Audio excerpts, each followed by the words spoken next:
I'm Helen from the Royal Astronomical Society, and I'm here with Anthony Wesley from the Astronomy Society of Australia. Hello, nice to meet you. So, Anthony, I hear you work, you're an amateur astronomer, and you work on the Juno data. So can you tell me a little bit about the collaboration between amateur astronomers and professional astronomers? Yes, I'm an amateur astronomer from Australia, and I contribute images toward the Juno mission. I'm one of many amateur astronomers that take images with their own telescopes, and we upload those images for the professional astronomers on the Juno mission to look at, so they can plan ahead where they want the Juno spacecraft to be and what they wanted to take photographs of.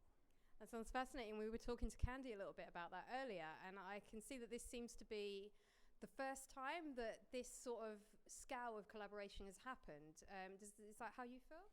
It's happened in the past in a little bit of an ad hoc or an informal way, but I think this is the first mission where NASA has really planned into the mission to encourage amateur astronomers to contribute, and amateur astronomers have a lot of images and a lot of time to take images and contribute toward this project.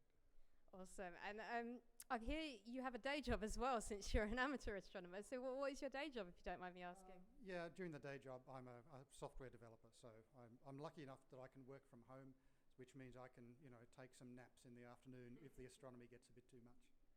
Oh, well, that's amazing. Thank you very much for talking to us. It's been a pleasure. So I'm Helen from the Royal Astronomical Society, and we'll see you next time.